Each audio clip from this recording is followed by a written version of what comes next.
Hey gang, how we doing? I am Dan Piercy of DPiercysComics.com. Thank you for checking this out.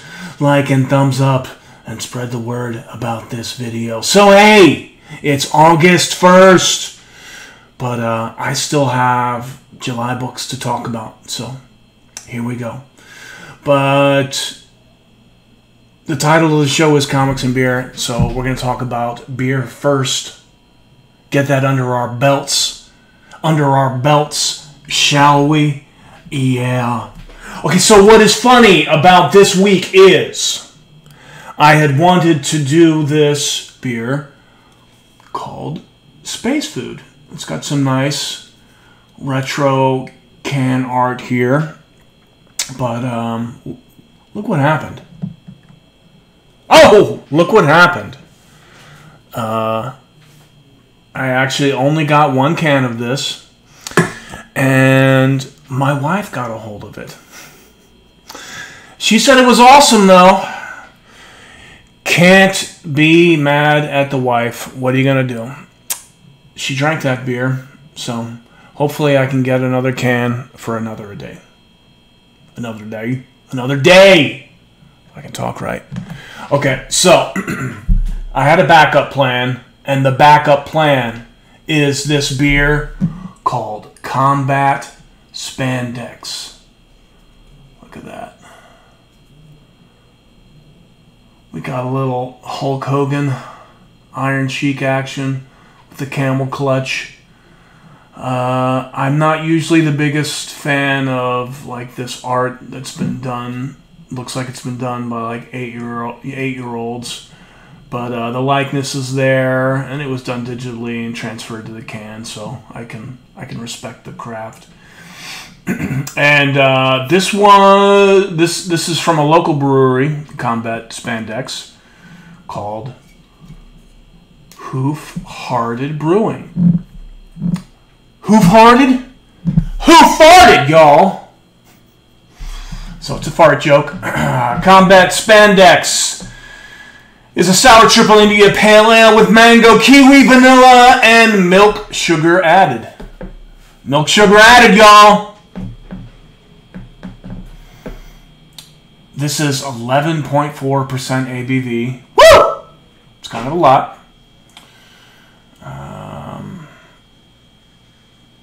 Yeah, brewed and canned by Who Farted in Ohio. Can't read that. It's too small. All right. So Combat Spandex, fun can art, and I will say some of these sour. I love sour beers. I love pepper beers. They're some of my favorite beers to try. But when it's a sour pale ale or India pale ale, I've had those before, and I've not necessarily enjoyed them. But here we go. Here we go. Let's see. Okay.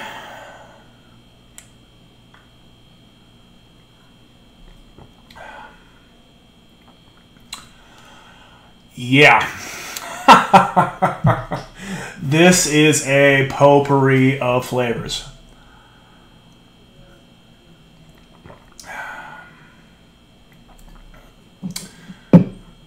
Definitely get the citrus on the front end and the tartness and sweetness, if that makes sense, on the back end.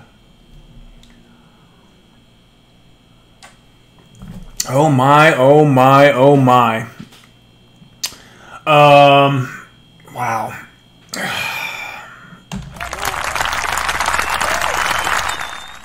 So yeah, I'm going to give this 3 bottle caps out of 6. 3 bottle caps out of 6. I will say this is the most unique tasting beer I've had in some time. It's okay. Maybe it'll grow on me. All right. So, I got an interesting pickup this week, you guys. And I wanted to do it on camera, but This box kind of intimidated me. Interesting enough, this is from the eBay Global Shipping Program. You hear horrible things about the eBay Global Shipping Program, but I had no problems with that. More on it later. Here we go. Now look at that. Look at that. This is a Harley Quinn book. What's so special about this Harley Quinn book? Well, now the original Adam Hughes art was this, and they added her black shorts, black panties, whatever you want to call it, for this variant. Back in, was this 2016? But this loot chest variant from Germany has the original art. And when I saw this 9.8 on eBay, damn, I wanted it. A funny story, well, the story that goes with it is the guy was in England. He wanted close to like $400 for it. That was a little bit more than I wanted to spend. Got him down to like $350, and still we were back and forthing on the price, and I still was hesitant. But then all of a sudden I sold a $300 book, and then, well, it was a no-brainer. I was picking this up. So, but I'm stoked to get this. This is very cool. Took about 10 days to get from England. Excuse me. Is there going to be a burp every episode? I hope it doesn't bother y'all too much. I apologize. And this was global, the eBay Global Shipping Program. Like I said, I was going to box this up or unbox it on here, but I got intimidated by the crazy packaging, and I mean, the amount of recycled crap that was in here is funny. But there was a cocoon of bubble wrap which protected the book. So,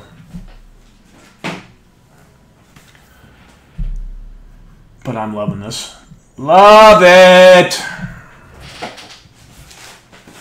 Yeah.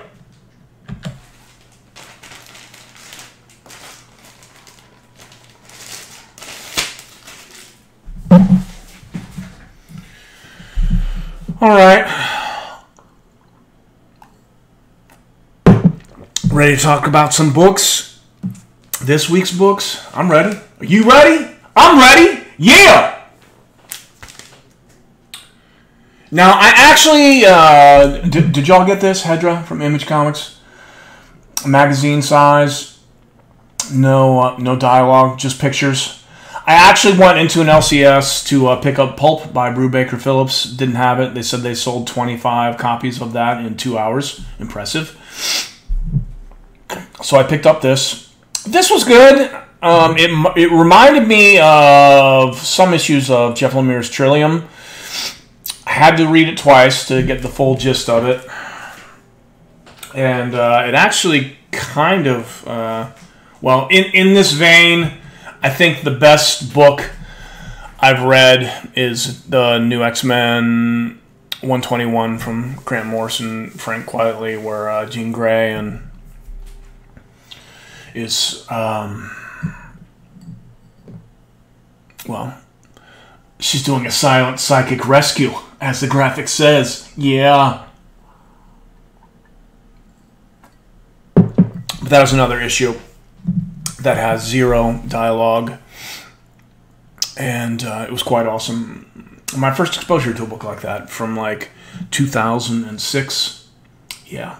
All right, so what's next? What's on deck? That Texas Blood.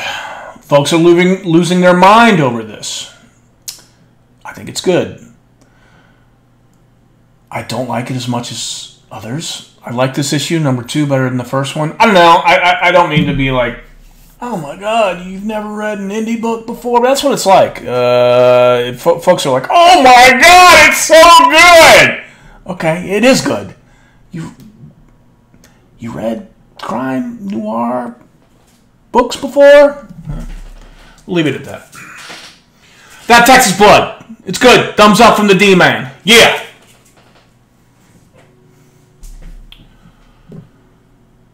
I'm getting the mango, too, with this. The mango!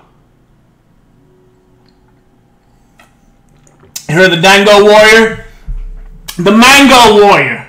He's out there somewhere, I'm sure.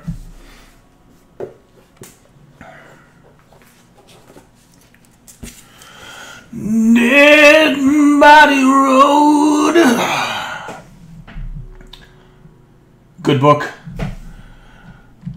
Don't think I'm ready to talk about talk about the synopsis of it, what's going on yet. But we have these. These seem to be the 3 central characters. They're creating all kinds of hell, and I suspect their paths will cross at some point. You know that's going to happen, don't you? I think you do.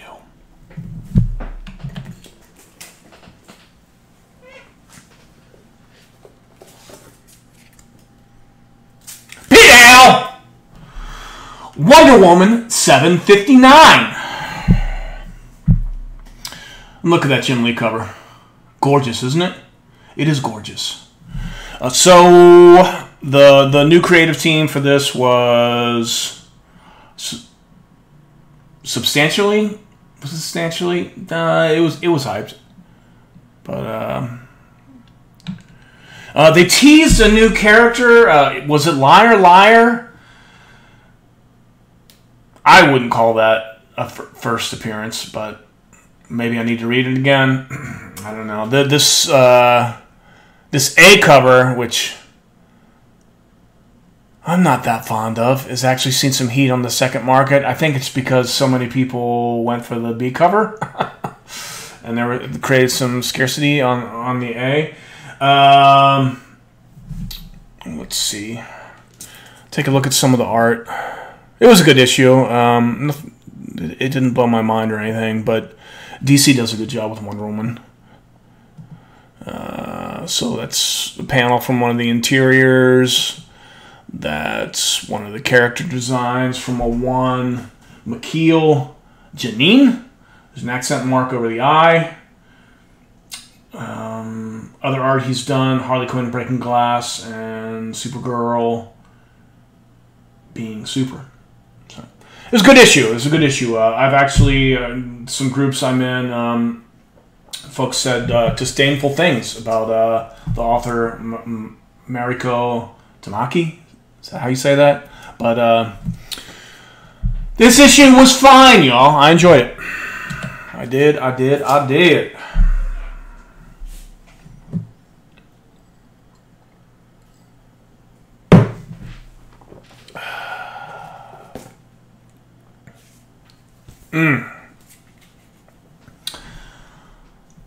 This was my read of the week.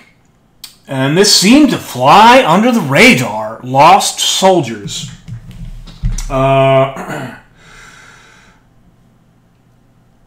It was marketed as a Vietnam War book, which might have been a mistake because, well, I mean, half of the book is about their time in the Vietnam War in 1969, and it does read like a war title, but it does definitely seem like it's going to get out of that mold. The author, Alice Cott, I believe. The only other thing I'd read he'd done is Zero, also by Image Comics. Don't remember anything about that, but I was quite impressed about this. If you the 3 main protagonists are on the cover here in order from front to back: Hawkins, Kowalski, and Burke. And how it starts is, and the intensity of this. Forgive me for reading to you, but I'm going to, because the first 2 pages were pages like this. There's memory in the mud. There's no merciful sound to define the moment when a human being becomes a ghost. No announcement so that the world can be held to account. Nothing but the memory of the mud. Powerful shit. And the first 2 pages are full of panels like that. But then it gets a little bit more lighthearted, where we have Hawkins and this other, do they call them grunts? Is that what they call them? Burge and the Foxhole. And they're talking about the various virtues of John Wayne and Superman. Then they're approached by Kowalski, and Burge is eventually shot in the bush. But then we go to present day, and Kowalski and Hawkins are they're secret operatives for the CIA, invading or going into Juarez, Mexico. So issue blew me away, you guys. It's flying under the radar. It's very good, and I think you should read it. That's that. But 5-issue mini, I think. Yes, 5-issue mini.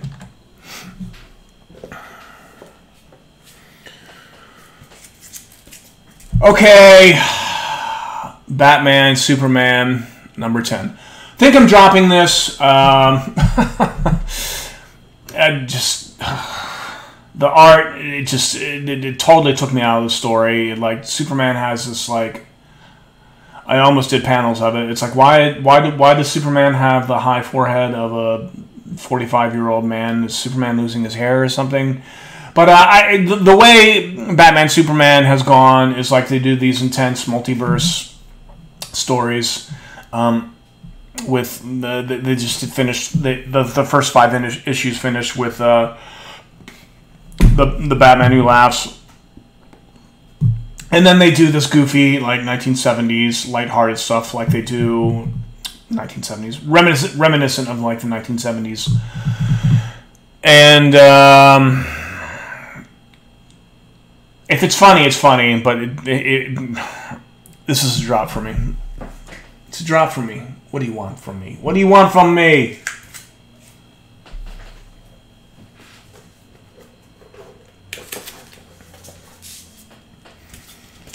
And then lastly, Suicide Squad. A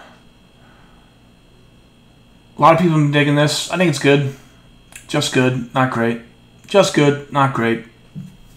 That's me.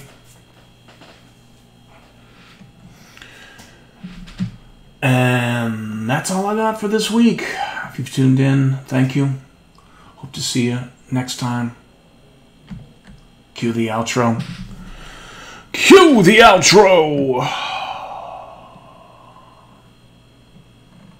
Yeah. And cheers.